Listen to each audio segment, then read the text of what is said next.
What's happening, and welcome to quite possibly one of the prettiest places on the planet, just outside of Moab, Utah. You got the LaSalle Mountains over there. You got the red rocks and all the wonderful arches and different things like that over there, but I'm on a special trip. Today is April 20th, a holiday of some sorts to some folk, and I am included in that. However, you can't partake in that holiday here in Utah, so we must get over to Colorado. I figured I'd take you guys with me as I go to Colorado the back way. Now, this is quite possibly going to be the longest, well, you know, run that I've ever had to go on, but it's probably going to be the prettiest run that I've ever went on. So let's go to Colorado. I plan on driving through the desert, starting at Sand Flats Recreation, which is where all the fun trails are, Hell's Revenge, fins and things, different things like that, and then driving up through the desert, if you will, to get to Grand Junction, Colorado, where then I can go to a dispensary and partake in today's holiday. I got a full tank of gas, my guy is downloaded, so that way whenever I go off into places with no service, I know how to get there. Should be pretty cool. Now, I've done a little bit of these trails before. Some of the trail system is the Utah Backcountry Discovery Route. Then from there, I'm just gonna have to use the map. It is 12:20 local time here, and I don't know how long it's gonna take, but I'm suspecting it'll probably be about 4 hours or so. It normally would take about an hour and 45 minutes to get to Grand Junction from here. It should be a pretty cool scenic drive, and I'm looking forward to it. Part of the trail here starts at the Sand Flats Recreation. This is also part of the Utah Backcountry Discovery Route. Once we get past kind of this internal area of Sand Flats, it's going to turn into all remote desert area. It'll be pretty cool. So I'd love to set you guys up on the side of the road so that way you can see the full-on scenery that we've got here. But there's a ton of traffic that I was finally able to get past, and I don't want to get behind them again because they're going too slow. We got places to go, man. I can't be going slow. You know what I mean? Like, do the speed limit and be within reason, but, you know, I gotta keep moving.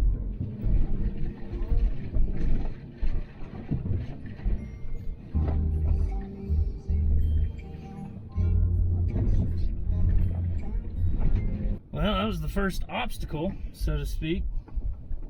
Looks like we got another little something here. Nothing major. But I'm glad I got to put it in four-wheel drive.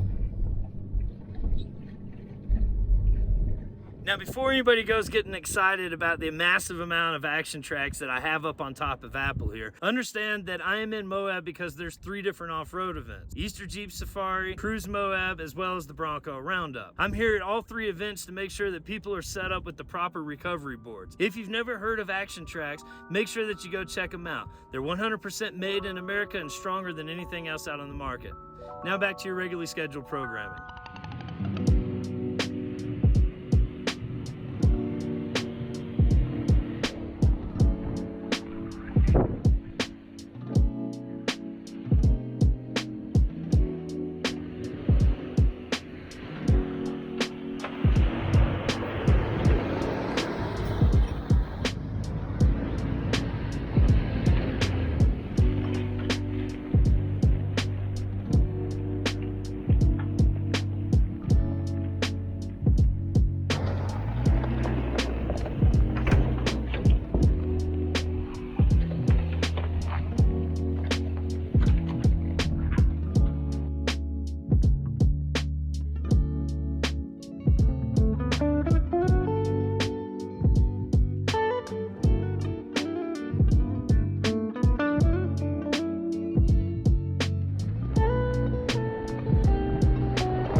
Hey, if you know anybody looking for an old school international motor block, I know where to find one for you. How cool is that? Man, that thing's older than...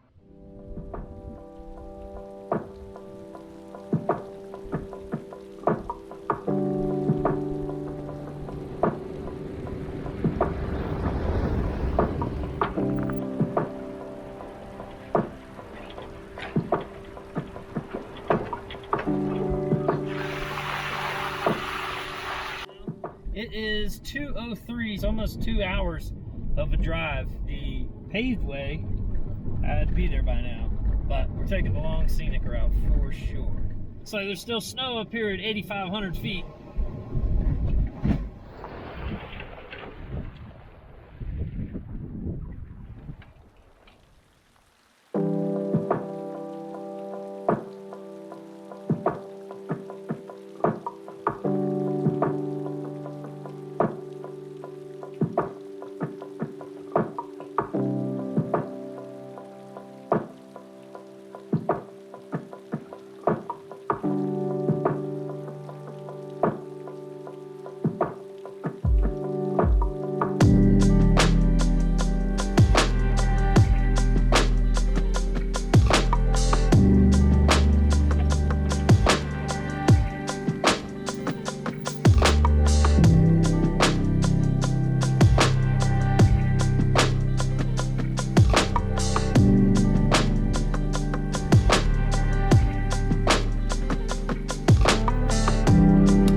for a 12-volt fridge? Better yet, are you looking for a 12-volt fridge that won't break the bank? For the past 5 years, I've depended on 𝐒𝐿𝐼 fridges to keep cold beer and fresh food out on the trail while I overland across the United States. 𝐒𝐼's come with an industry-leading Danfoss compressor with a 5-year warranty to back it up, but best of all, right now, if you go to 𝐒𝐼scofreezer.com, enter the promo code SirWilliamAdams, you'll get up to $150 off your order.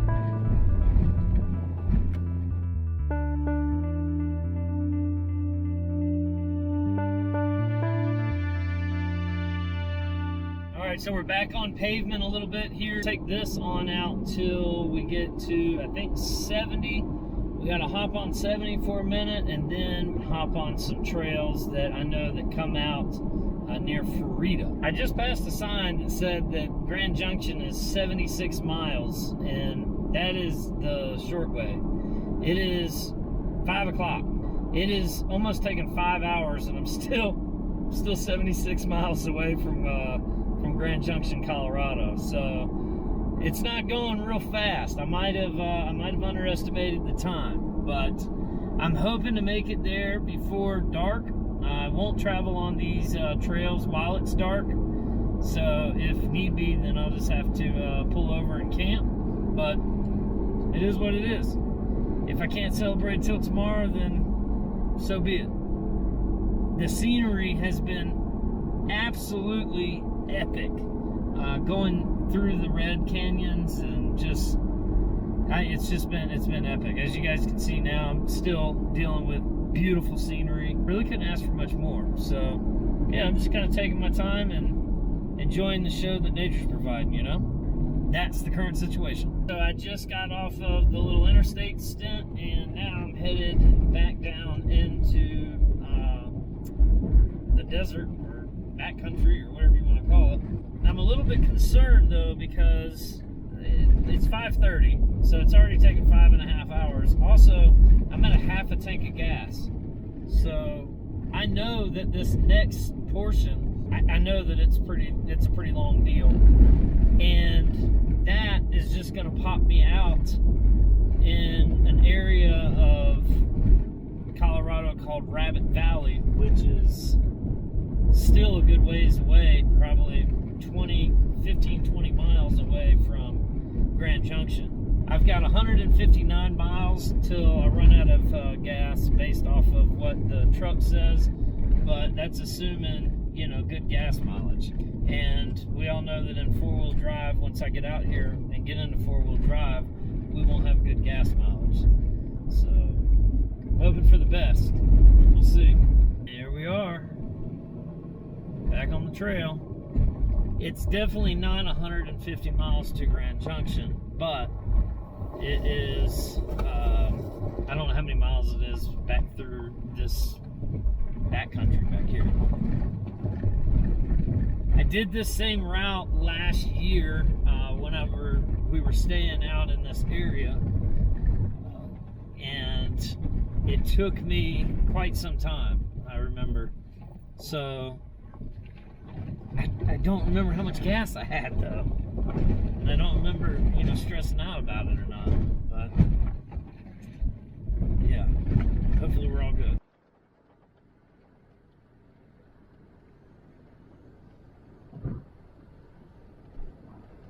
Before I get too crazy here, I want to just kind of plan a route on Gaia to see how long it's going to be. So right here you can see that's 5 miles, and that's about halfway there. I'd say it's probably 10 to 20 miles. We got 150 miles to go before we run out of fuel, so I think we'll be all right. I'm going to go ahead and chance it, and if not, then It's gonna be a long walk. That's current situation. Let's roll.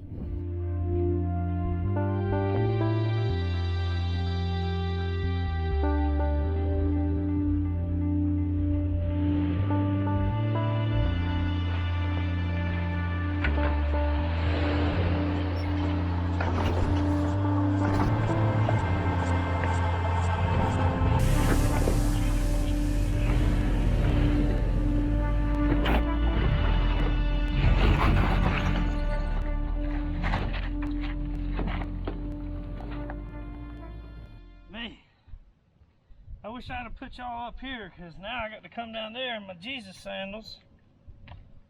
It's all good. This is a pretty gnarly little obstacle. Ain't nothing but a step for a stepper, but still. Huh? What do you think? That's pretty gnarly. Now last year when I came up to this, I wasn't lifted with the 33s.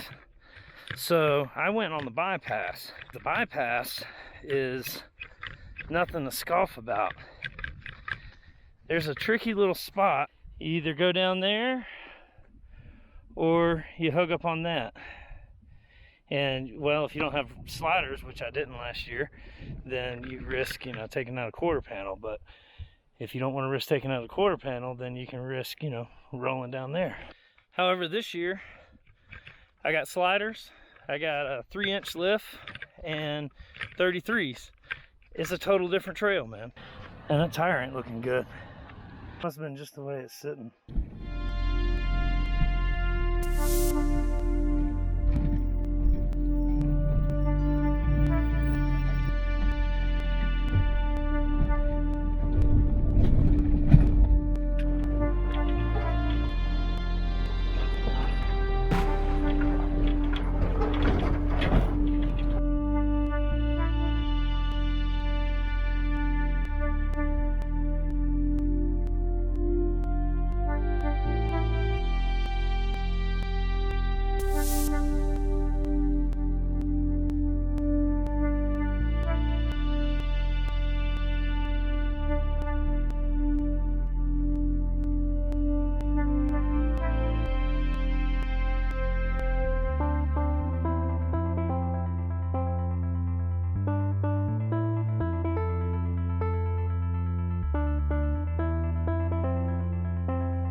Ain't nothing but a step for a stepper yet again, brother. Listen, every time I take Apple out on these trails like this, I fall in love with her again. Look at this obstacle, man. And I tell you what, with the 33s and the new suspension, perfect, baby.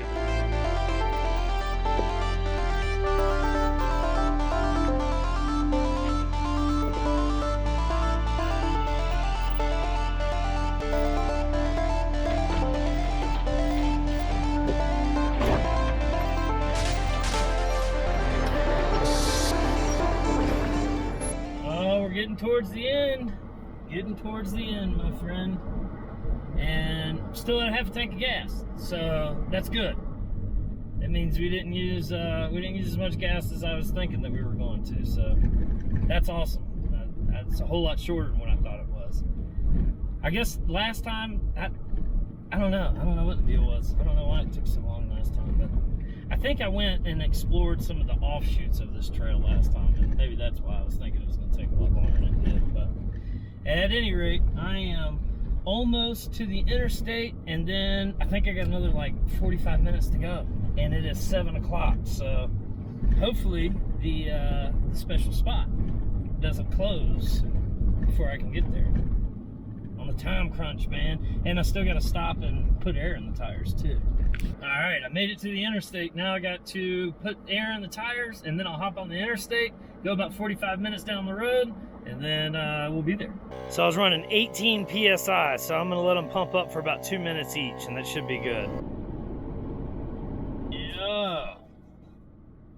So apparently I'm not the only one that made this journey to this particular spot here. Holy cow. All right, much success. Now I can be a happy camper. Hey, listen, I appreciate you guys coming along on this little adventure with me. Happy 420. If you like what you saw, make sure you hit that like button, hit the subscribe button to see more like it. You guys keep hanging in there like a hair on a biscuit. And remember, you can be happy if you have a mind to. Peace, y'all. No proper 420 would be complete without munchies. Hey, leave a comment down below. What's your favorite munchies?